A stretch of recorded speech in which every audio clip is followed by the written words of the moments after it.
Hi.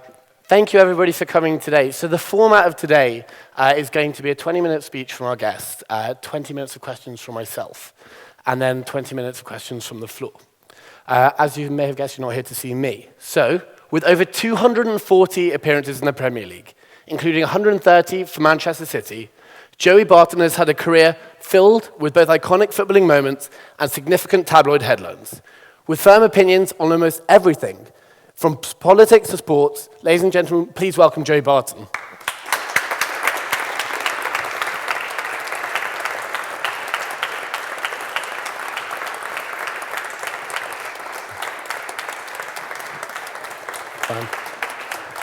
Cheers. Thanks very much. All right, okay. So go ahead. Do you want me to sit down now? It's up to you, No, whichever you prefer.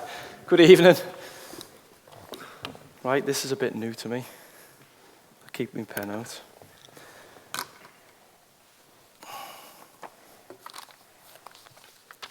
Forgive me, I have to put glasses on when you get to my age. It starts to affect you. Should be a young, fit and healthy sportsman, but the eyes have gone. So, firstly, thanks for coming out. Real privilege. Thanks to the President and the guys at the Union for having me. It's not something I do every day. Speak in front of the next generation of world leaders or solicitors or whatever it is you go on to be. Hopefully not like Jacob Rees-Mogg, who's going to speak here tomorrow. Hopefully you stay on the right footing. So what I want to talk to you about tonight is success, setbacks, stress, and the resilience really to come through that. I think that's going to be something that you can carry with you for whatever it is, the next part of your journey, because going where you're going to go in the world and having the careers that no doubt going to this illustrious university you shouldn't go on to have, you will need to be very, very resilient. Can I get some water? Is that all right? Can I get a glass of water? So firstly, my aim, start out before I'm even consciously aware, I think, to become a professional footballer, something I want to be all my life, all my known memory is about being a professional footballer. Thank you. I'll put that there. So yeah, all my life I want to be a footballer, kicking ball in the garden, wanting to be a footballer, going to school, wanting to be a footballer. Everything about my existence was to be a professional footballer. And by the luck or the ability or the hard work, you manage to achieve that. You set out on a path completely intent on doing one thing and are fortunate enough to be able to do that. But recently I was going into the media and the ban and everything like that. I ended up working for TalkSport, and recently somebody, as an insult, I didn't see it that way, but decided to say he's a bang average Premier League footballer.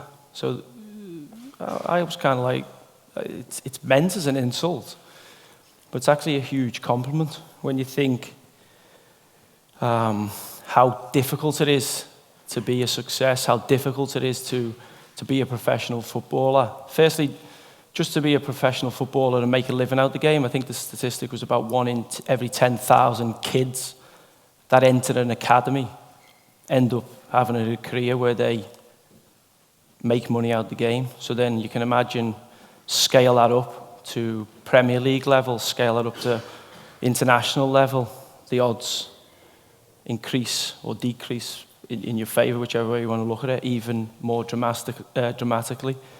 You would have more chance statistically of being hit by a meteorite, than you would have of becoming a Premier League footballer or a full international. So when you look at the odds in that regard, I've been hit by a few meteorites over the course of my career, but I've certainly only been a Premier League footballer once. So for me, I set out on a journey at the age of, I think, 6 when I first started playing football, or seriously for the team. By the time I'm 9, I'm signed up to Everton's academy. So I supported Everton, I stood on the terraces at Everton. But at the age of 9, they've selected me as being a person of potential, someone who has a chance. By the time I'm 14, I'm told I'm too small, I'm not good enough, I'm not going to make it. And when you support a club and you get that phone call, 14 years of age, everything that goes on in and around that. My parents were going through a divorce. Obviously, puberty's a huge factor at that stage. That was earth-shattering. You know, the worst thing that could possibly happen to me at the time would have been that, other than being killed. But if it had been killed, I wouldn't have had any conscious awareness of it, I don't think. So the worst thing that could humanly happen to me that I could remember would be that happens. And inner resilience, I remember receiving the phone call, and I remember thinking afterwards, everybody is wrong. All the so-called experts, people who controlled the gateways for you to become a professional footballer, years of experience. And I remember the resolve inside thinking, these guys are wrong, they've made the wrong decision, I'm going to be a footballer. And when I think back to that now, that resilience, that resolve, that will that I had within as a 14-year-old boy, it scares me to think that if I'd been of a lesser constitution, if I'd have listened to the experts, who knows what would have happened to me.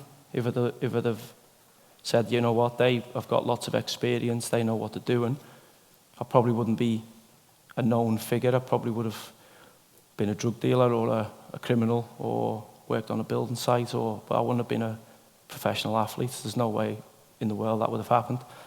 So somehow I overcome that. And people think you're an incredibly, talented young player. You're obviously in an academy at a young age. You get a setback, but you overcome it. I signed for Manchester City the next day, and everyone thinks at that point it'll be plain sailing. You have an issue in your life, you get over that hurdle, and then it's going to be, we're on the home straight, plain sailing. And that wasn't the case for me. I was still really small. I go to Manchester City, who were in League One at the time, and I had a really wavy period, where it went well. A new player going into a club, then it goes terrible. And for 2 years I struggled, never grew. Again, I get to 16, I'm just about surviving by my fingertips in the academy, just about. And then they say to me, we're not sure, I'm about to leave school. So I remember speaking to the careers advisor. She says to me, what are you going to be? I said, a footballer. She starts laughing. She went, no one becomes a footballer. You've got to have a plan B. I said, I want to be a footballer. No, you're not going to be a footballer. I get to 16, I don't get a professional contract. They say, we're going to keep you on, but we're going to give you 6 months to prove yourself. After 6 months, they give me another 6 months. And I'm hanging on here by my fingertips. I get to 18, so I'm getting £72.50 a week to be a YTS footballer. I'm travelling in from Liverpool. The thing that got me there was love, because I just wanted to play. It wasn't for finances, anything like that, because we never knew we were going to earn the money we were fortunate to earn. But it was just love that kept me going, kept me resolved to become a professional player. I get to 18, so I've had 6 to 12 months just about surviving, just getting a new contract. And then I get an opportunity in the reserves. 6 months later, I'm in the first team. I never came out of it. So we go from earning £72.50 a week to thousands of pounds a week as a young professional. So the resilience to overcome that, and then I think I've cracked this. This is it. Life's done. Get in the first team, sign another contract, get in trouble. The weight of the media now is on me. I never had that as a kid. All of a sudden, judge, jury, and executioners on me in the national media. Every mistake you make is highlighted. As a professional and personal, you have to have a resilience to overcome it. You have to have a strength of character to think everybody's saying I'm the Antichrist. I've done this wrong, I've done that wrong, and I've not been used to being a public figure. I was a scruff off a council estate in Liverpool. I remember having holes in my trainees because I played football that much in the street, and we couldn't afford to have another pair of trainers. My mum was like, you're not playing football, so my options were play football or have clean trainers. I love football that much that I didn't really care about my trainers. All of a sudden you get into the spotlight to be a Premier League footballer, and the drive and the will and the desire to succeed that it took to get off a council estate and make it as a Premier League player. I told you before about the statistics. I'm not able to turn that off. So I should be comfortable. I'm playing in the Premier League. I'm 22, 23. I'm an established player in the first team at Man City. But what got me there, the animalistic tendencies to get me there, I wasn't able to turn off. I wasn't able to just flicker like a switch and say, okay, I should behave now. I should be a balanced member of society. That wasn't the case for me. So I'll go through a period where I get in trouble, show the resilience to come back from it, get in trouble, show the resilience to come back from it, all the while strengthening my character. And when you look at the period I'm in now, I'm banned currently for, it was 18 months, but the 13 month for gambling. So my last football match was against Manchester United in, I think, April last season.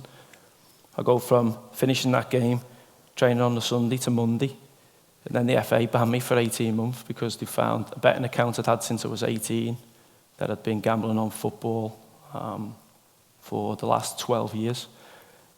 I didn't expect the length of ban because I'd been so... Maybe I was using gambling as a means to alleviate the stress and the pressure that I was under in my professional life, the scrutiny. I couldn't drink because it would affect performance and people would smell it on me in and around the training ground. I did have periods where I tried that, but that didn't work. I couldn't do drugs or anything like that because I would be drugs tested and that would be a couple of years ban, so that was never an option. I was never really a womanizer. It just wasn't my thing, whereas gambling was a way for me to alleviate the stress of the professional expectation. I couldn't really turn to anybody and say, can you take a bit of this stress for me or a bit of this pressure for me? That just wasn't a done thing in the society where I came from. And the likes of yourselves, you're going to go on. There's obviously some senior members of the audience here, but obviously the younger members of the audience. You're going to go on and face challenges in your life. I'm told some of you are going to be MPs, lawyers, world leaders, people who influence society in the years to come. And if you're going to take up those positions and you're going to be in positions of responsibility and leadership, then you're going to be judged, you're going to be watched by people, you're going to be attacked maybe sometimes, professionally and personally, and you're going to have to show an incredible resilience to overcome that. So if you're going to make a change in the world, if you're going to stand for something, if you're going to fulfill your potential, then you're going to have to be faced with stress, with anxiety, with doubt about where you're going as a human being. And when I think about mine, sometimes the worst things that ever happened to me, so getting released by Everton, I thought was the worst thing that could happen to me in the world. It ended up being the making of me as a professional player. Going to jail after misbehaving countless times and having a fight in the city centre, drunk one night, I thought was the worst thing that could happen, to have my liberty taken away from me. It ended up being something that, because I had the right mentality towards it, I decided that wasn't going to happen to me again. I was going to make change. I was going to have a different mindset about how I was going to behave. I'm then able to go and use that as a positive experience. So it took a period of time for that to happen. And now the gambling. I'm banned for gambling. Something I've dedicated my life to, really. Football's been taken away from me. I go from being a professional footballer one day, as I said earlier, to nothing. Joe Bloggs, ex-footballer. That's everything I've ever known, everything. I went to junior school, I went to senior school, and then I played football. I don't know the world. I didn't know the world outside of that. I was petrified. I woke up. I thought, what am I going to do? What's my purpose on the planet?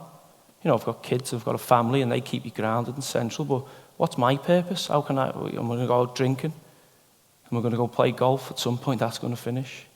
And I felt like I was...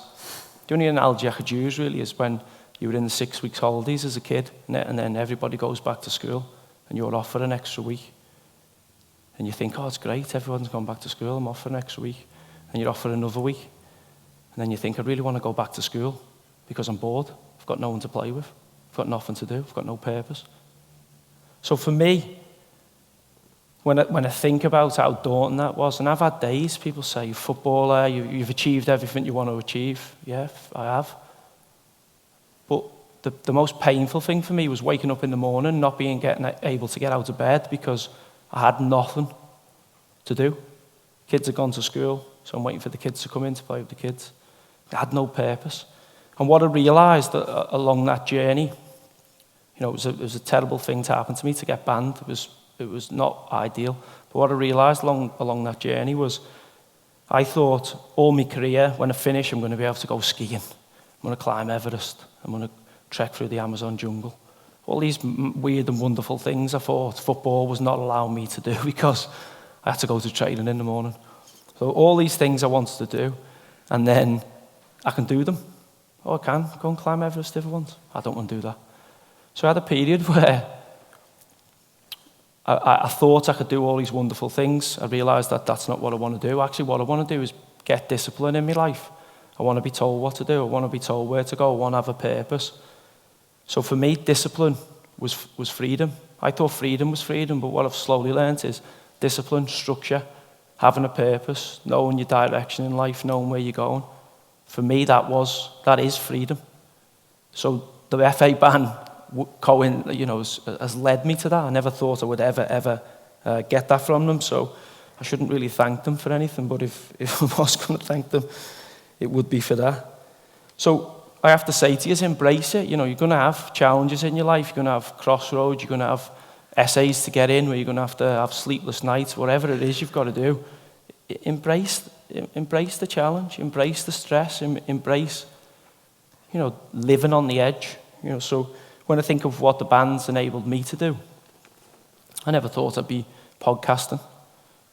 Speaking to Clive Woodward one week, Alistair Campbell the next week, Gary Neville, Sean Dyche, whoever it is we've had, delving into mindsets, talking to them about how you win, what winning is to them. I never thought I'd be doing that. I never thought I'd have a documentary team follow me around. Not quite the Kardashians, by the way, but a documentary team follow me around, trying to chart how a 35-year-old veteran of football tries to keep fit, tries to stay in shape to negate an 18-month, that's now reduced to 13-month ban, and miss a year of football at my age and try and go back and play at the elite level of the sport. I never thought I'd do that. I never thought the ban would lead to that. So, what I wanted to finish up on, really, what did I want to finish up on there? Yeah, so I was doing the podcast and obviously coaching, so on and so forth, going into environments, spending time with coaches, because that might be something I want to get into. I always think if you've had a lot of trouble or a lot of strife in your life and you manage to overcome it, it hardens you, puts you in a good spot to become, a better or give better advice further down the line to people. The coaching thing is something I think I'd really love to do, because I've met and worked for great coaches down the years. I've also met and worked for some terrible coaches. And I think when you've made as many mistakes as I have, I think you can help people. You can understand that life isn't always perfect and that people do make mistakes and that a mistake isn't fatal. And also being a parent, you don't realise sometimes how you get so encompassed in your life and you get so caught up in what you're doing that you forget to be a good family member. You forget to be, in my case, a good parent. You're so absent. You're in the room, but you're not really in the room. I'm sitting with my kids and they want me to talk to them, and I'm thinking about how do I deal with Paul Pogba on Saturday? How do I overcome his strengths and weaknesses? And my kids want me to watch Dora the Explorer or whatever it is they want to watch. I'm like, I've got big problems out here, and this is to deal with Pogba. Sometimes it's to deal with 3- and 5-year-old kids, I'll tell you that. So yeah, look, I'll finish up because I know some of you want to ask me some questions and my mouth's getting really dry because I could really do with a drink, even though it's currently behind me at this moment in time. So look, that sums up where I am and where I hope to go, short and long term, I think. I'd love to go into management. I think I'd be really good at it, but whether I get the opportunity or not, I suppose the next 10, 15 years will dictate that. I really want to go back and play football. I think it's the ultimate challenge for me. To have a year out at my age, everybody's saying to me, you can't go back, you can't get back to the Premier League. That's when I'm at my best. When you tell me I can't do something, that's when I come alive. It's a weirdly perverse human being, but that's the way it should be. And look, I'd just really like to finish up and share, wish you, all the success going forward. You've got an incredible responsibility to be in this university. Must create so much pressure. You know, I was always underestimated. I come from a council estate. Anything I do is a bonus. You know, we're not expected to get a job. So to come out, Knowsley, second highest unemployment rate in the country, no sixth form provision, I could go on. No pressure on me. I'm in a great spot because as long as I can hold down a job and survive, that's good. But for you guys, you know, you come to Cambridge, there's an incredible pressure on you to be something in the world. You know, I walk around the university campus today, see the history. It's incredible, but I think you've got an incredible responsibility. You know, you're incredibly lucky guys, and you can go on and shape society in the future. It must be really exciting, but also I can imagine causes anxiety, pressure, whatever that is. Embrace that pressure. Embrace being somebody who changes the world. It's important.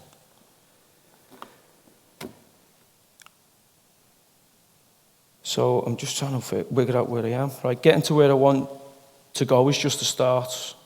Once you get into your profession, you need to work hard to maintain it.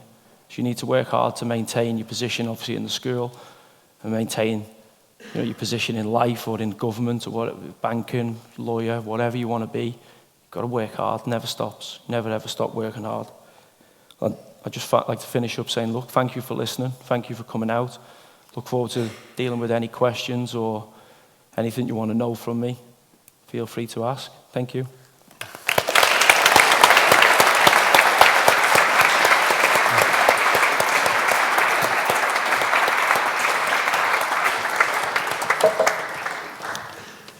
So obviously, thank you so much for that. I wanted to go straight back to the beginning. You describe yourself as extremely working class. Was your childhood a happy childhood? Yeah, I think everybody's childhoods. It's only in the process of writing a book that you realise that your childhood isn't probably the same as everybody else's. When you go and deal with your life in such detail and memories and are challenged, and you have to delve deep into your soul to realise what shaped you as a human being.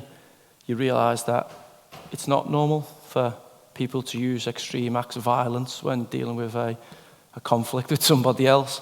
But for us as kids, you know, seeing people take drugs, seeing people battle with police, seeing people steal cars, seeing things happen was completely normal. We didn't think it was anything other than that. And I can see some of your faces staring back at me now that isn't necessarily the same as what a lot of you have experienced. But for us, it was perfectly normal. Because you did grow up in an area surrounded by violence. So there were things that happened with your brother and with your uncle from when you were quite young, if you want to explain that. With my uncle, I'd seen, you know, for me it was perfectly normal. So for context, when you were 8, your uncle was convicted of murder, wasn't he? No, my uncle was killed when I was 8. My uncle had gone into a pub and got into a dispute, gone into the toilet, someone hit him over the head with the pool cue and killed him. Yeah. I didn't see it, I'm 8. You're aware of something tragic has happened in the family, but you don't really know until you get older that what's happened. But again, you presume that happens to every family, that happens to everybody. Because whatever happens to you, you kind of normalise. You know, you expect that is what everybody is facing.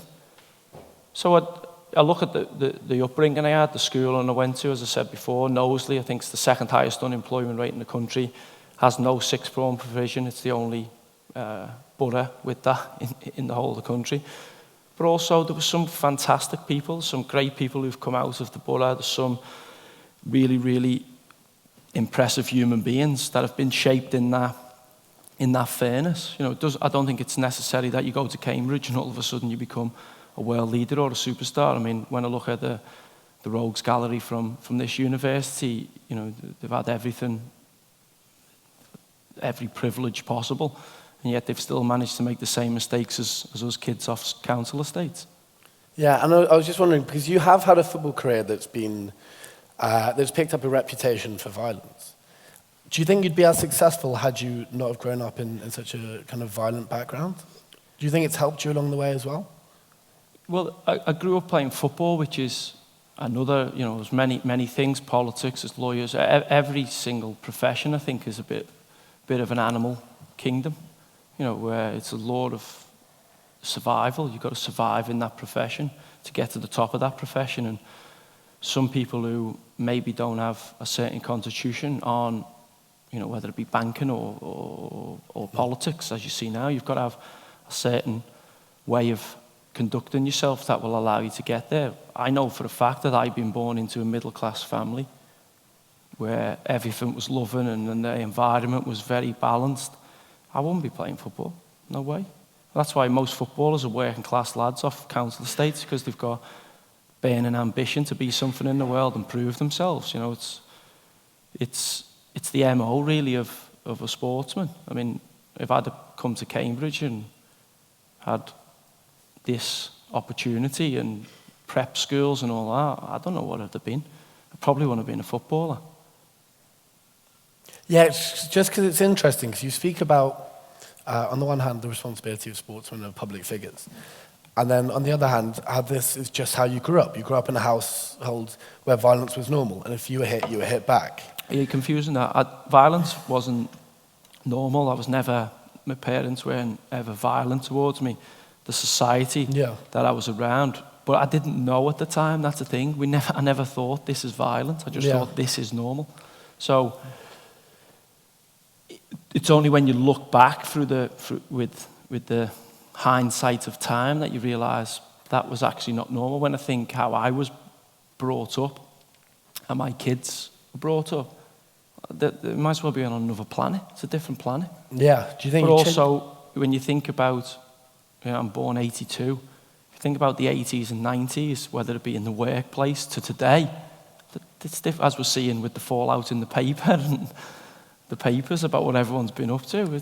It was a different time. It was a different world. But I think that the societies are created, and I still think if you have the right constitution, you really want to be something, I think you can get out. I think you can, if you desire something, whether there's politicians who come from council estates, there's, the same way there's crackheads that come from institutions who go to Cambridge and they end up drug addicts. I don't think anything gives you the right to be one thing in the world or something else in the world. I think people are capable of greatness from any walk of life, and I think we should encourage that. I think the class system is, fortunately for society, breaking down. I think we're becoming less and less, privileged as a nation, and I think that's a good thing. We should be teaching kids and telling kids that they can be whatever they want in the world and supporting them along that journey. I think we have a social responsibility to do that. And do you think you've changed massively personally since growing up? Yeah, for sure. I mean, I remember being a young kid. Obviously, anytime you visited the dentist or the hospital, it was NHS. Went to school. It was council-funded school. It was public school. There was no privileges. You were supported as a family by the state, and because you want to get away from that, you start earning money and amassing it, and everything you want to do is to not live on the council estate, to have money, to not pay tax, to do everything you can to secure yourself in the world.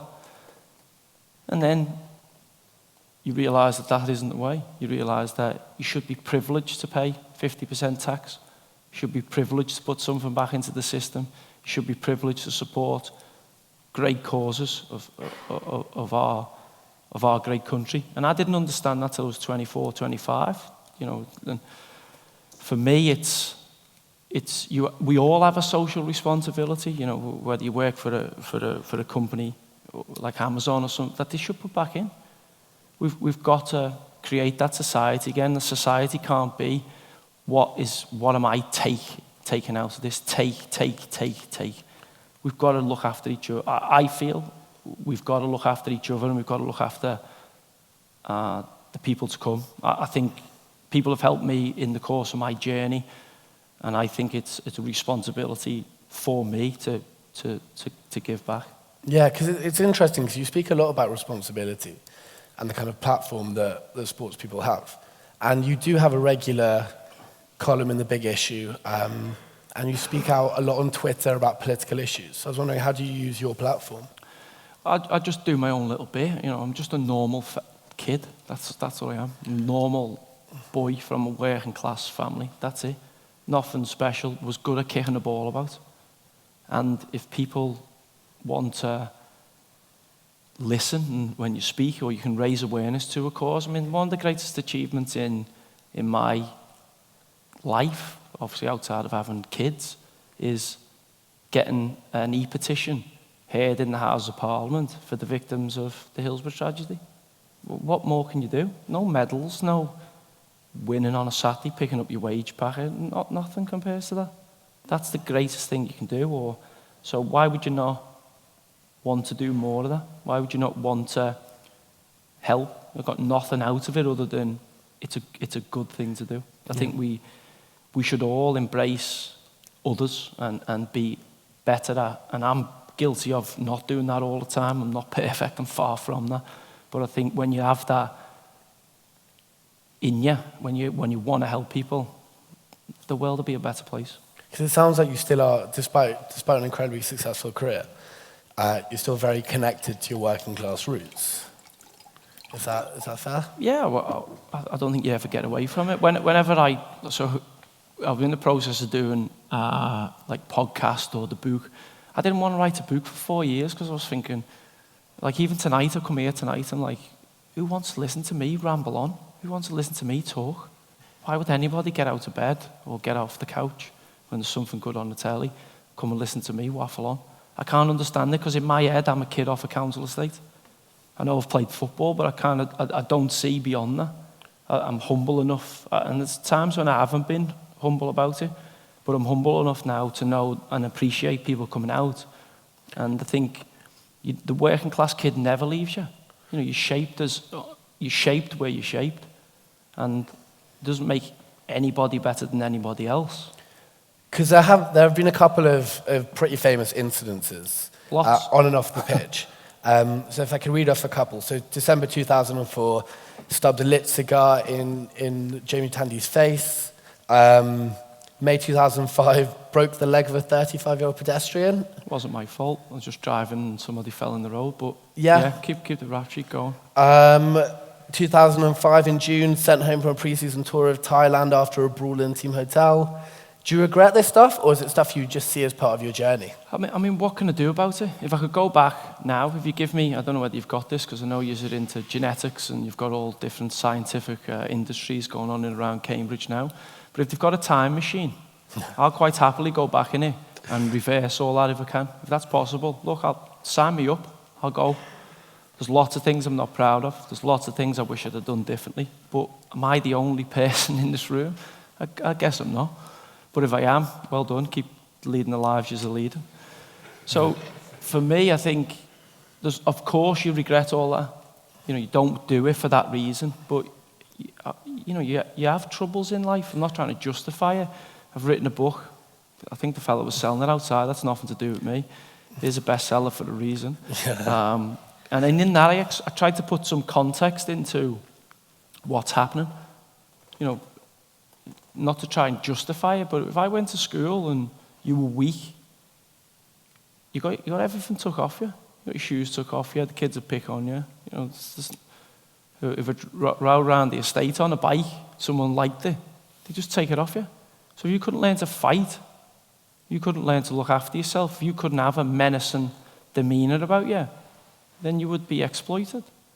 Obviously, once you get to 18, 19, 20, and you're now a role model, which I'd never signed up for, by the way. I just wanted to play football. I didn't really read the small print where they said, now you're a role model as well. Once you become a public figure, and I wasn't able to turn that off. So I'm out in the city centre, somebody says something to you because they're drunk or they're a little bit jealous of your profile. And I'd think I'm in the school playground. This is a challenge to me, and I think I wouldn't let you speak to that like that to me in the school playground. So I'm not going to let you speak like that to me in the nightclub. And I got in a lot of trouble for it. As I say, it's something I'm not proud of, but the toolbox I grew up with, the toolbox I had, was if somebody threatened you, you use violence. So whenever somebody threatened me, out would come the toolbox, and in that toolbox was a big house, or whatever it was, a violent action. It took me a long period of time doing male psychology, spending time with people who explained to me, look, there's a different way to this. I was very, very fortunate. Because I was a famous footballer, everybody helped me to change hardwired social issues. But you go back to these estates, this is why when I did go to jail, I went in there and it was like a school reunion. Actually, no, I don't say that laughing about. I was like, oh yeah, he was in the year above. There's lots of people in there. Now, are they all bad people? Or are they handicapped from a young age by the social constraints, the social conditions that are put upon them? Well, let's run a hypothetical scenario here. Anyone in this room, you go to school, junior school, you go to senior school, and at the end of senior school, there's no sixth-form provision for you. So unless you can play football or you're a good sportsman, no sixth-form provision, so you have to go outside the borough. And let's say you're not really good in school and you can't, whatever's to do with your family background, you can't really focus, or something's gone on and school isn't for you. What are your options? Second highest unemployment rate in the country, Knowsley. What are you going to do? And you see everybody around you, people who've been selling drugs, who've been in crime, and they've got nice clothes, nice cars. Put yourself in that 16-year-old's position. Usually single-parent families, lots of them around. What are you going to do? So I can't sit here and go, I'm better than them because they've made them choices. That could have easily been me. I'm very, very fortunate that I can play football. But yourselves in this room, think some of us won the birth lottery. If you'd have been born in a different environment, if you'd been born in a different country, if you'd been born in a country with a different religion, don't ever think that it couldn't have happened to you. I've been in jail. I've seen accountants in there. Been to schools like this. It can happen. You've got to be very, very humble and be very, very socially aware of your position. Don't ever think that things can't happen to you. And that's why I believe, because I thought it couldn't happen to me. I thought I was beyond that, and it happened to me. And I thought, that's never happening again. And the only way I can keep that going is by being a person of social responsibility. Because it sounds like you are always learning. And interestingly enough, I know you have a huge fascination in philosophy, so much so that your philosophy teacher's actually here today. How do you go from being a Premier League footballer to an avid philosophy student? Well, I haven't studied philosophy since I left QPR, really. I did the first year. I won't tell you my projected grades, because I'll probably be I'll probably be applying at the end of that to get into this kind of establishment. No, it weren't that. So what happened was, Raj was a QPR fan. Dr. Raj Shagal's in the room. He was a QPR fan. And he actually, I don't think he initially liked me, didn't you? He'd seen me get sent off in the game at Man City, where I received the record 12-match ban. He was about to write to me because he'd seen me quoting philosophers online on Twitter. And he was about to write to me, then I got sent off, and he decided he really didn't like me as a human being, and he wasn't going to send me a letter. Eventually, time healed the wound, and he decided to write to me, and it coincided with a fantastic mentor of mine passing away, Peter Kay, who's a wonderful fella, not the comedian. Everyone thinks it's the comedian, it's not the comedian. And he ran an organisation called Sport and Chance, who, when I first started having problems with anger, with alcohol, he came and was a shining light and ultimately shaped me to become the human being and the father and the friend that I think I am today. He started me on the journey. And he was an addict and a drug addict and a gambling addict in recovery, but showed me a different way to live my life, to behave as a human being. So it coincides, Raj sends me the letter. Peter Kay had passed away. We'd gone to his funeral. And I'm thinking, I'm left with a huge void in my life. I've lost someone so influential, so important to me as a human being. And weirdly, I decided to follow up and go to Roehampton. We end up sitting, discussing philosophy. And then Charlie, who's I won't even tell you what his profession is because you'll all probably frown upon him, hedge fund guy, retired. So we've got a socialist really on the left here in Raj, and then we've got a capitalist with left-leaning tendencies. Really confused bunch. So I said to Charlie, who was very close to Pete as well, should we go along? We ended up going and crashing a couple of philosophy seminars, and before you know it, we're enrolled on the course. We do the first year of the degree. And do you know what? I loved it, because I'd never been able to go on to further education. I left school at 16, went straight into the factory of professional football, straight into the meat grinder. And I always thought, I was really smart in school, and I always thought I'd really love to have gone into college and university and all that. And if I wasn't going to be a Premier League player, I may have considered going out to the States and trying to get a scholarship for playing football and obviously further my education. Fortunately or unfortunately, depending which way you look at it, I end up making it, and that's no longer an option. So at 30, I go back with Raj, and I actually loved campus lifestyle. No one cared how I played on a Saturday. I could just pop in the lectures, we'd debate with all the students, and philosophy, as you know, is mainly about arguments. And I just loved arguing with people. Just really loved it. I'd stay behind for hours and swat up on me arguing. Because you have 2.5 million Twitter followers, and you tweet. I've got 3.2 million. Sorry. I don't want to be like, well, yeah, you've only missed 700,000 It's only, people. it's only there. 700,000. And you tweet from everything from sports to politics to Nietzsche. And so on the topic of philosophy, who's your favourite philosopher? Do you know, everyone, I don't really talk about them much publicly, but I would have to say Epicurus. I found that on my short journey. I mean, I've only done a year, by the way, and I'd love to get back to it, and no doubt I'm going to go back to it at some point. I just can't, everything I go through in life, my life journey, it just becomes more and more Epicurean. You know, there's the key to life is finding balance. You know, don't get too high, don't get too low, don't get too confident, don't get too depressed. Find that balance in the middle, and life, for me, just seems to work. Yeah, and on the topic of ups and downs, I was wondering, what is your favourite or your greatest footballing memory of all time? In just one match or one instance? So it's like the thing that comes to mind first. So making your debut. When I said to you the statistics before, I mean, I had statistically more chance of being an MP than I did of being a footballer. It's like, even regardless of the background you come from. So to make your debut when you're told at 14 you're not big enough, you're not good enough, you're not going to make it, when your careers advisor in school starts laughing in your face when you tell her what you want to be. I'd love to meet her now. I couldn't remember her name, but I'd love to run into her now and say, told you. And then at 16, 17, 18, again, you're not big enough, you're not good enough, it's not happening quick enough for you. So then to go on and have a 15-year career playing for Man City, Marseille, Newcastle, Burnley, Rangers, you know, all the QPR, sorry, Rosh. To have that and play at the level I played at for as long as I have. People say to me all the time, you could have played for England more. You know, as a full international at 24, you could have played for England more. I'm like, no one thought I was going to make it. So to play for England was way beyond my wildest expectations.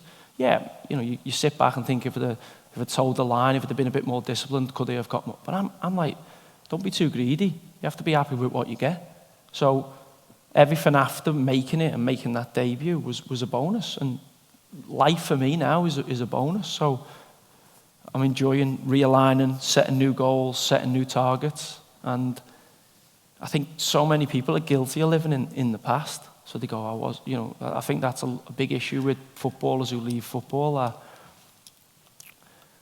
They still think they're 24 and 25, but the train's still moving, and you're left at the platform, and it's difficult. It's really, I've witnessed it now, and as I say, I'm lucky that people follow you. I've got maybe because of your controversy or your outspokenness, even to get invited here. There's an interest, there's a confusion about me as a person, and that generates people to pay attention at times to sometimes things that you say. So I've got a career after football, but that isn't the case for everybody. Bear in mind, there's lads who are going to play League 2, League 1, who are professional footballers. But when the career finishes, they're going to have a mortgage, they're going to have no career to go into, they've got to start again. That's pressure. What I deal with is not pressure, it's nothing. Does it bother you that your career is ever overshadowed by the outbursts or by the tweets or by things like that? Or is that just how you know football I don't see it as that way. I mean, I have a great way of formatting the world to my worldview, so I don't see it that way. I think they've happened, and you have to get on with it. I mean, when you distill them down, as individual incidents, it's something that you wish, obviously, never happened. It'd be ideal not to have that, maybe to be a bit more squeaky clean. But when I look at my life journey, that was never going to be my way. I've grew to accept that I'm not just going to plain sail into anything. So the next 50 years, I'm 35 now, if I get to 85, next 50 years, there's going to be ups and downs, but that's life. Nothing's ever plain sailing. There's some senior members of the audience, I'm sorry to point to you, sir, but if he was to tell you the same, he'd say to you exactly that. You're going to be faced with highs and lows. Get ready for them, embrace them. Because there's going to be times when you think, what am I going to do on the planet? Like, there's no point to it. And bear in mind, I don't suffer from like a chemical, so if someone has depression, or I can't imagine how difficult that must be with that. But life is a series of highs and lows, and as I say, if you can find that middle ground and not get too high and not get too low, you go a long, long way. Fantastic, and you've actually done my job for me by turning to the audience. So I know there are lots of people here with questions. If you have a question, can you just raise your hand and wait for someone with a fluorescent jacket? Wow. Okay. Can we go to the second row, to the guy in the grey jumper? Do you want some water? I'm all sorted, but thank you. All right. Hi, Joey. So, it's all right to just stand up as well. Sure. It's very demanding. Thank you, Jonas. Bit of a diva. So you mentioned before that you've worked with some great coaches and also with some not so great coaches. So who were they, and what made them so great or so not great? Yeah, so I know I'm being recorded here, so I think, but they both work for you. So you'll be in school now, and you've probably got great teachers and not so great teachers. It's one, but that same person could be a great teacher for somebody else, but be a poor teacher for you. I think sometimes you just don't click with people. And I think that's the way with managers. And I also think that some of the ones that I haven't thought were particularly good, I think if I'd have met them 2 years after or 2 years before, we would have got on great. So I think you go through and you take a little bit out of them. So as a coach, as a senior player, in the last few years and going into coaching and management, you sometimes learn the greatest lessons from the ones that aren't that good. You look at, say, an Alex Ferguson, Sir Alex Ferguson. You look at all the players that have come, who've played under him. None of them are good managers. None of them are great managers. No. You wouldn't say any of them are actually better than Alex Ferguson. He's hard to better, but you would have to say that everybody who's worked for him, but nobody's better than him. Even if you look at his assistant managers, whether it be Steve McLaren, Rennie Mulstein, Carlos Queiroz, Brian Kidd, Archie Knox, none of them have gone on to be better than him. So, have they really learned that much from a great coach? Would they have been better maybe working for a coach who wasn't as good, who was a bit more flawed? Would they have learned more from him? I think across your journey, you take bits from everybody, family members, parents, teachers, coaches, whoever it may be. You take little bits, maybe how you do things, maybe how you not do things. So I think it'd be tough for me to... I really don't want to dig anyone out, because they've all learned. Everything was learning, so good and bad. And I think if you approach things that way, you don't get too frustrated when things don't go well. That was my issue. I got frustrated because I thought, this is bad. And I'd kind of rebel against it. When actually now, as a more mature person, I think it wasn't great, but make the best of the scenario. And I started working with a guy called Steve Black, Professor Steve Black, he mainly worked with Johnny Wilkinson and he taught me a thing called Kaizen, which is the continuous state of improvement, and I talk about it quite a bit. And I used to get frustrated by the environment, so if the team was not playing well or not training hard, I'd drop my level. I'd go, I'm not happy, I'm dropping my level. And Blackie started teaching me this technique where he was like, just don't allow anything to penetrate you. If they're not doing that, you just keep your level there. You never ever drop your standard for anybody else. If I'd have learned that at 21 as opposed to 31, I'd have captained England, no doubt about it.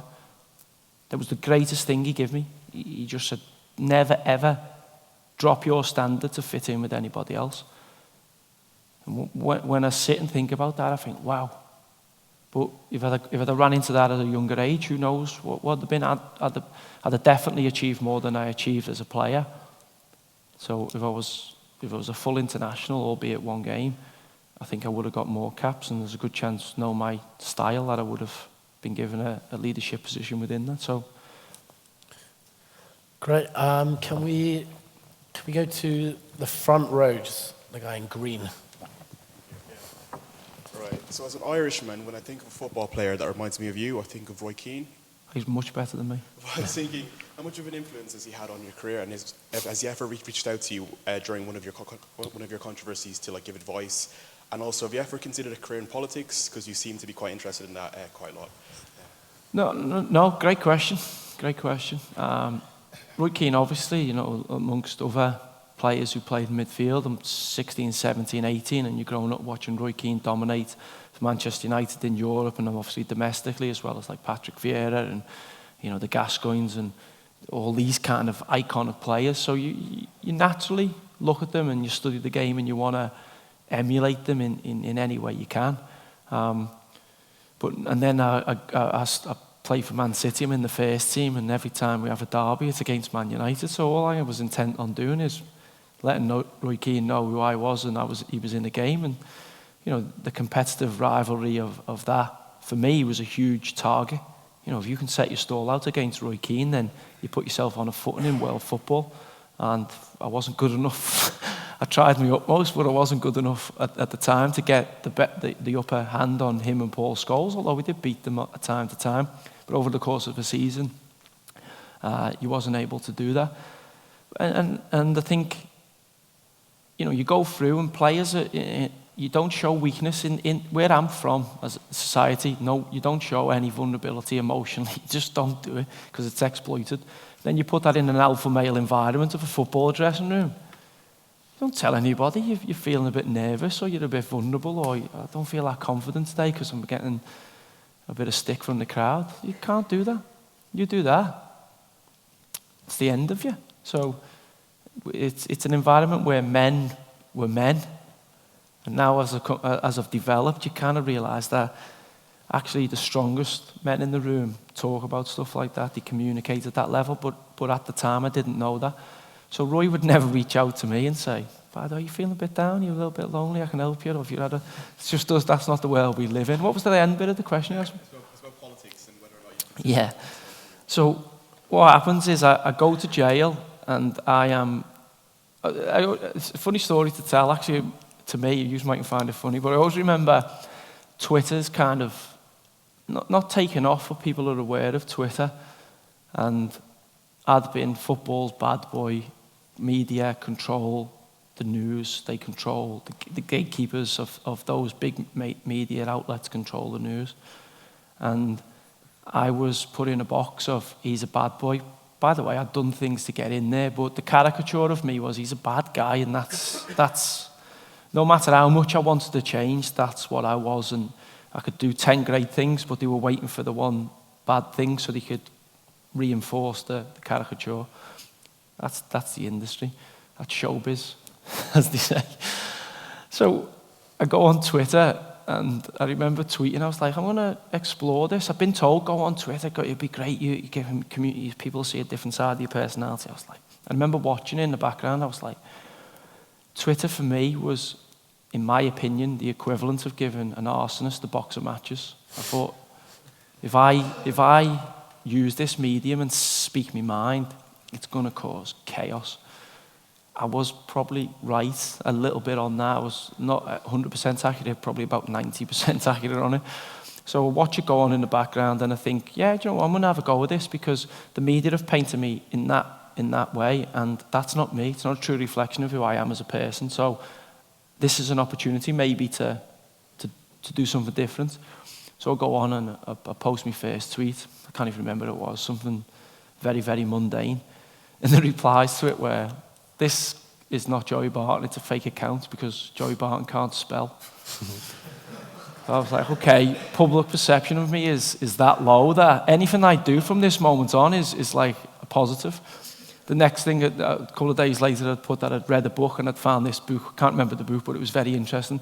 This is definitely a fake account because Joey Barton definitely can't read. So at this point, I'm making progress, and obviously, as I start to delve into it, it works from me from a professional point of view.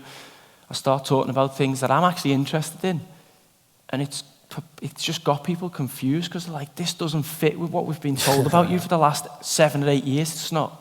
So when I start talking about politics or philosophy or music, it just starts blowing people's minds. So I'm great. I'm like, now I'm poking the box. This is great for me. I love being antagonistic, as you can imagine, in society. I'm like, I love just poking the box. I love people who are expected to do one thing, doing something completely different, because that challenges you. That forces you to broaden your perspective, to broaden your horizons. So obviously just get into it that way. I just think, this is an opportunity for me to speak about things I think that are important too. And then when I think about, like, they not my glasses, are they rainbow laces you've got on? No, they're just red laces. So they look like the rainbow laces, apologise for my eyes, but campaigns like that, raising awareness to, key issues in the country, the fact that we had no gay footballers and everybody was like taboo subject to talk about. Like, why it was 2018, it's the 2016, 2016, what's going on? Why aren't we talking about this? So I think it's an incredible platform to be able to do that, and as I say, fortunate enough that there's enough people who kind of spread that message, but we all have that responsibility. Can I just press you on that, which is the question, would you ever go into politics? Because you do have an incredible platform for change, essentially. Well, I when I first started talking about politics, you will know politics way, way better than me, especially you. Well, you should do. You'd think, so, don't they? If you don't, you're in the wrong place, aren't you? You're wasting a lot of money. So you delve into it, and then you start to realize how it works. People trying to recruit you because they realize you've got so many followers. And I'm like, is this really where it's at? Is this really where it's at? And then you dip your toe in that water. And the only reason I became really politicized and did question time is because people said I couldn't do it. Because I was a thug footballer who couldn't spell or read books. And all of a sudden, within a 2-year period, I've gone from being in jail at Her Majesty's pleasure, which is not really pleasure, but being in jail to being on question time. And for me, that was the ultimate test of your reformation as a character. I decided I'm going to be a different person and I'm going to have a different approach to things. And I think the opportunity to showcase that, growing up on a council estate, my granddad avidly watched Question Time, so interacting with it, caring more probably about local politics than national politics. I don't think I'd want to go. Firstly, I don't think they pay enough money to get the stick that politicians get. So I get enough stick playing football, but fortunately we earn a lot more than politicians, so I'm prepared to take it for that. But to serve in public office, and I learned through Question Time, which is strange, that no matter what you say in politics, somebody hates you, somebody loves you. That isn't the case in football. Opposition fans don't like you, but if you score a good goal or you do something good, they tend to appreciate it. Whereas if you've been brought up a Tory or Labour, you just hate each other, like full stop. Even if you really want to find common ground, as we're seeing in politics at this moment in time. So no, I don't aspire to be a politician. I look at people who serve the public in that way, and I think, tip of the hat to you, I wouldn't want to do it. I think we have time for just one more question. So can we go to the grey jumper at the back with his arm especially raised? Thank you. Thank you. Thanks. I'll go a little bit longer. There's no rush if people want to ask questions. It's no problem. Yeah, fantastic. Thanks for your talk, Joey. I wish I could say that what I'm about to say is a joke, but growing up, one of the things that my mum told me about building up my own resilience was going to watch my beloved football team, Queen's Park Rangers. That would build your resilience. Yeah. Firstly, as a football fan, it certainly built Rogers. He's a huge QPR fan. Yeah. So I had a number of interesting days watching you play. But I wanted to ask you, you've said you've got young kids. Because of the successful career that you've had, I don't think it's a stretch to say that they're probably going to grow up slightly differently to how you did. So as a father, what do you want to do with your kids to build up their resilience? as they get older? Great question, and something that you think long and hard about as a parent, because as a youngster, I don't know how many parents there are in the room, but you're the centre of the universe. So when I was younger, the world revolved around me, and I just didn't see any other way in which it functioned. Like every decision revolved around me. I was the sun at the centre of it. And then you have kids and you realise, I'm actually not even that important. I'm like actually the biggest nugget that's ever been going along. These are the centre of the universe. So that shift was earth-shattering for me. The shift of I actually love somebody completely and utterly, unconditionally, was so new to me that it freaked me out for a little bit. And then you start thinking, how am I going to be? Then you start regretting your past. Because when I'm the centre of the universe, I don't really care what's happened in the past. I don't really care I've stepped out of line. All of a sudden you've got kids and you think, at some point these kids are going to have to answer questions about my behaviour from before they were even born. People are going to maybe use it as a way to exploit them or to hurt them by saying your dad's been to jail or your dad's this or your dad's that. And you never ever think that's going to happen to you. So you have that thrust upon you. I had a conversation with a little boy who's 6. He's just turned 6. Somebody at school had told him I'd been to jail. So he says, Daddy, have you been to jail? Bear in mind, I've got a brother in jail and a few other people who I know in jail. And I've had to say, they've gone in the army. He's in the army. Because I don't really want to tell kids someone's in jail. And I'll explain to him when he's older. But then he asked me, had I been in jail? And I was faced with a fork in the road where I thought, I can't lie to him. I've decided I'm never going to lie to my kids. I'll dress it up in a different way if I can, but I decided I'm not going to lie to him. So that was a tough conversation to have with a 5-year-old. And it really put into perspective my behaviour in the past, more so than probably going to jail did. It made me really think about the way I conduct myself. So explaining that to him and explaining the reasons why, you're having this conversation with a 5-6-year-old about what happened and why it happened was something I wouldn't advise anybody to do, but it's part of my life journey and I've decided I'm going to be transparent and open and honest with them. A huge issue comes in terms of the opportunities they can have. I was walking around Cambridge today and Raj says to me, Cassius has got to come to this school. And I'm like, I never think like that. It's like and I think, wow, I've never thought that far into the future. Would I obviously have the means and the capability of creating the opportunities that if he wanted to do that could be a possibility for him. But I also think the stuff that happened to me, it ultimately shaped me to be able to sit in front of the Cambridge Union and world changers and leaders of the future and have a conversation with you. So weirdly, it's my pathway was my pathway and it's worked out for me. I don't sit here and think I'm better and worse than any of you in this room. If I met the Queen, that was a weird thing for me. I went to Royal Ascot because I owned racehorses and I'd been in jail 18 months before and all of a sudden I've got a horse racing in the same race as the Queen at Royal Ascot and she's in the Royal Enclosure and I'm in the Royal Enclosure. I'm thinking if only she knew, she'd give me a 72-day holiday at her expense. But she never ever knew, and I think that's how quickly the world can change if you're doing the right thing. So when it comes to my kids, I think sometimes it's the opportunity or the finances that you have or the people that you know or the network that you have a help to them or a hindrance. Would they be better working hard for it themselves and deciding they're going to go for it other than me opening doors for them if I could possibly do that? I really, really don't know. It's a position that you have to think long and hard about. And when I think about my kids, the only thing I think I can do for my kids is just be a great sounding board for them, support them, whatever they want to do. If you want to be an astronaut, let him be an astronaut. Everyone thinks he's going to play football. He loves kicking the ball around, but I never encourage him to do that. Like if you want to be a footballer, be a footballer.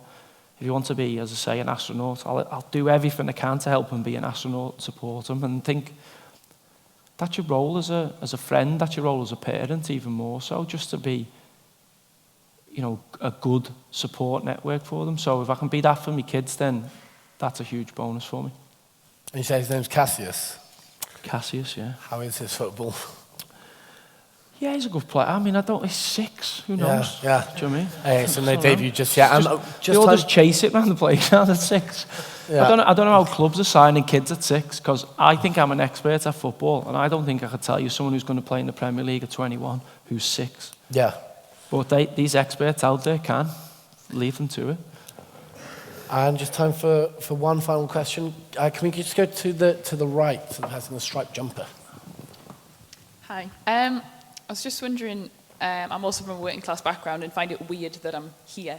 Do you ever feel any kind of like guilt for sort of leaving that behind, at least in terms of money? Yeah. When I first started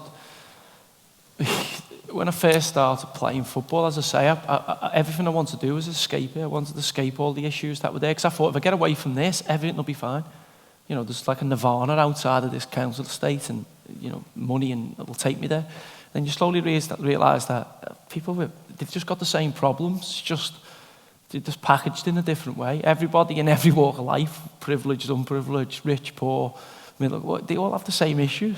They just hide it better in some cases. Even some people, they just hide it better. So I kind of get away from that, and then a group of friends, I was like, I can't sell out on my mates. They've been my mates since I was in junior school. So you've got to go back. And then the toughest thing for me was realising that I just had to let stuff go. That I couldn't be what I wanted to be in the world, and I couldn't be everybody's mate from where it come from. And that was really, really difficult. And it wasn't that they changed, it was that I changed. I remember my granddad loved George Harrison, massive fan of the Beatles, obviously being from Liverpool. And when the Beatles became really successful, I read this quote from George Harrison where everybody says, "Oh, you've changed, like a derogatory term towards you."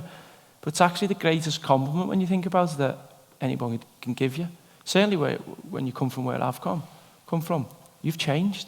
Yeah, I've tried damn hard to change. I've tried my utmost to be changed, to be a better person. Sometimes I've changed and become worse, but I've tried on the utmost to go out and change to be a positive person. And I'll constantly keep changing. You should embrace change. So I do get that. You know, you do feel that you can't leave behind the people that ultimately shaped you. But there was a realisation that I don't mean to sound as horrible, but it ultimately becomes an anchor that slows you down. And at some point, you've got to pull that anchor in. And if they want to jump on the ship and come along for the journey, then... But I had the realisation, I don't want to ramble on here, because I know there's other people that want to ask questions, and I'm prepared to stay for that, so don't worry.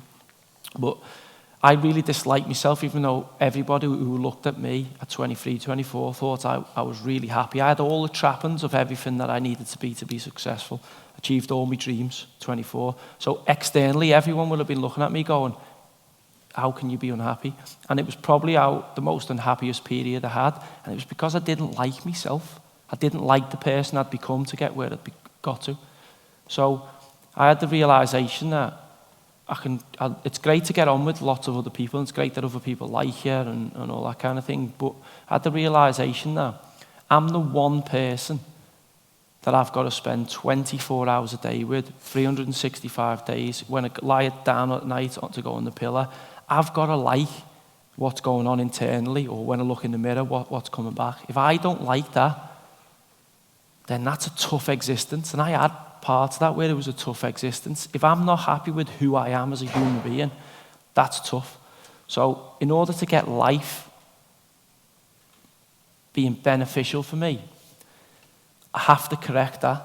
Now, if I get that right and I like myself and no one likes me, then there's something not quite right about that. But at least I like myself. At least I can live in my own thoughts and in my own being. But then if you get that right, generally a lot of other people attach to that and they like you. So once I got that, I got the horse before the cart, great things started happening to me. And then you do still come across the odd speed bump. You think, I've got life sussed, and then something comes and shakes up the fabric of your existence. So yeah, I don't know what I got in a little bit of a wormhole there, but yeah, I just wanted to share that with you. Yeah, no, fantastic.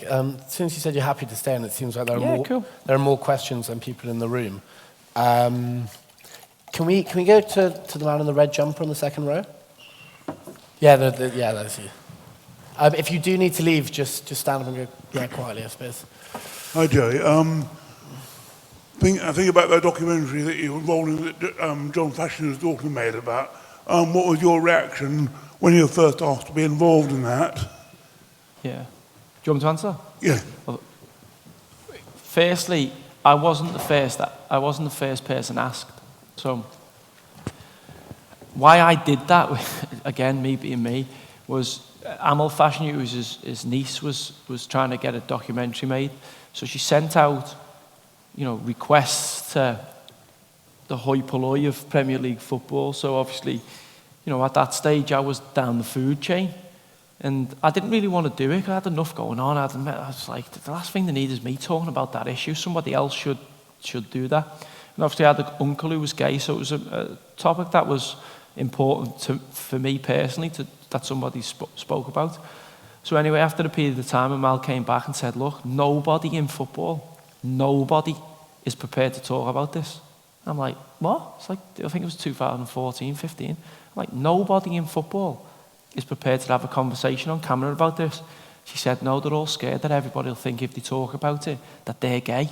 I'm like, what? How's this possible? So anyway, I agreed to do it. I said, somebody's got to do it, I'll do it for you. So I end up doing it. And lo and behold, the first things that come back is, he must be gay. Even though I'd explained what was happening and I had a partner and a child. And I'm like, I'm cool. That's a huge badge of honour if that's the case. So embraced it, started talking about it. Rainbow Laces campaign. Sorry, I thought you had them on, but you haven't.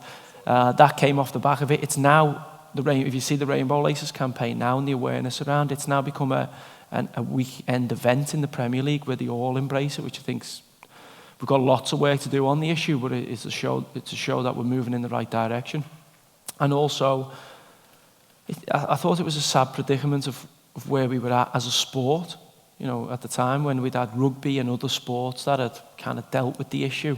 We had the prime sport in the country that was so archaic in its response towards what was a key issue. You only have to run the mathematical probability that we have an active footballer there's a good chance of him being gay. If, 1 in 10, every 10 men are gay or something like that? Well, you've got how many professional footballers? There's a good chance, and yet it was a taboo subject. So I felt it was important to talk about it. And I was just shocked and surprised that not a lot of players did. Luckily now we've got better, but we've got so much more work to do on it. Fantastic. And just one final question. Can we go to the guy in the third row whose hand just shut up? Cheers, thanks. Hi, Joey. Thanks very much for coming.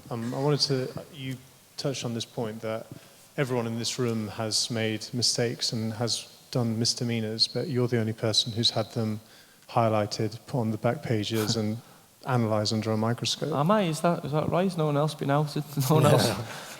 I was going to ask, what have you learnt as a result of that? This image that's been generated of you in the media, this stereotype that people have of you before having spoken to you, met you, or anything like that, especially with regards to the medium of Twitter and how, as you said, it allows people and allows you to interact with literally anyone. What have you learned about society and humanity and the way people think as a result of that? What I would have to say of what you learn is that anything's kind of possible. That would be a huge thing from it. And that's good and bad, by the way. You do learn that anything is possible. You also learn that how similar we actually are, and yet we just try to be we're incredibly different, but also we have lots of similarities and lots of places where we could really help each other. And yet all we try and do is create barriers between each other. So I think for me, the caricature is what it is. I have no real control over it. I stopped trying to control it a long time ago. And I think you just have to be. When you're trying to tell somebody, this is who I am, this is what I am, I always get skeptical about that. Because I think whenever I've tried to do that, it hasn't been genuine. So I am what I am. Like, people want to put tags on me, philosopher, but it's that. I've studied philosophy, I've got an interest in it, but I'm also interested in music. Doesn't mean I'm a musician. People want to just put these tags and boxes on you. You know, I'm a human being. I'm error prone. That's what we all are. I'm aware of it. I try to not make huge errors. I just try and but I can't not make any errors. You know, I make them in every walk of life, whether it's upsetting my missus in the house for leaving me clothes in a place I shouldn't leave them, or making too much noise when I come up the stair, whatever it is. You know, we go through life on this journey of trying to be perfect. And I actually think sometimes it's actually okay not to be perfect. It's okay not to know. It's okay to ask somebody, I haven't got a clue what I'm doing, can you give me a hand here? You know, Raj, I don't know, what am I going to talk to him about? Gives a hand on the speech, and Raj gives me a hand and helps me overcome that, and I still stand in front of you. And I'd much prefer to play in Wembley in front of 80,000 in a playoff final game than stand here and talk to you. I'm so nervous standing there. But I'm like, but give me a ball and say, the whole world's watching you, the sky's watching you, great, no problem, I can do that.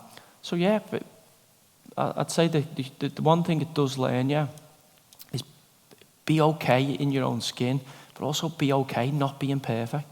Be okay having people not say nice things about you. Because ultimately, it doesn't matter.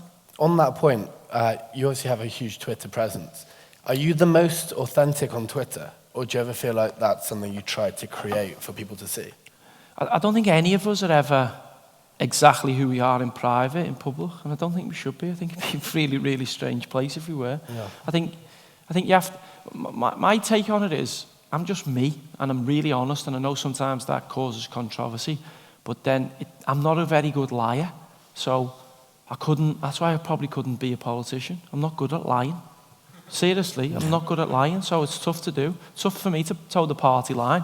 That's a lot of the time why I've been kicked out or fell out with managers of football clubs, because I find it really, really difficult to do.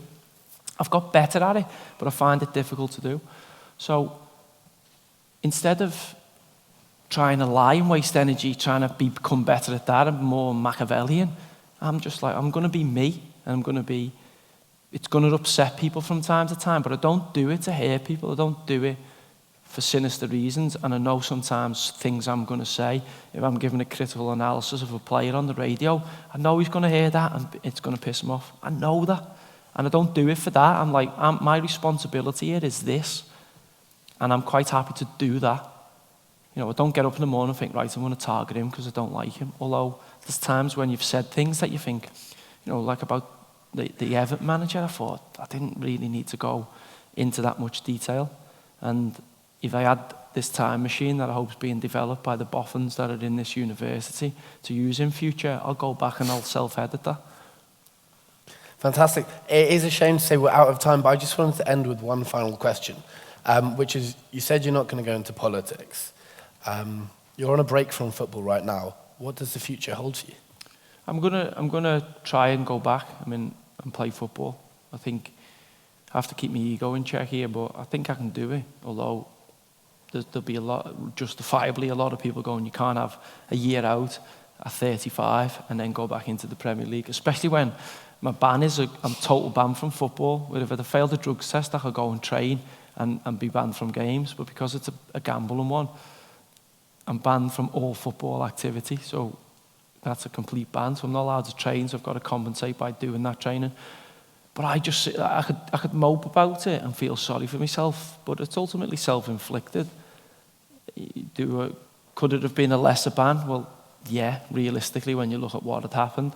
But I'd lived as an outlaw in their eyes, and I got an outlaw punishment, so I have to deal with that. And then the competitor in me kicks in, and the resilient personality in me kicks in and goes, this is a great challenge. To overcome this is another tick in the box for me inside to say, I can overcome great obstacles in my life, and that resilience that builds and the confidence that builds within. Yeah, I'd wish I didn't have to overcome this obstacle, because to have your profession taken away from you is heartbreaking. But this is the cards I'm dealt, or these are the cards I've dealt myself at times. You have to pick yourself up, dust yourself down, and get moving in the right direction again.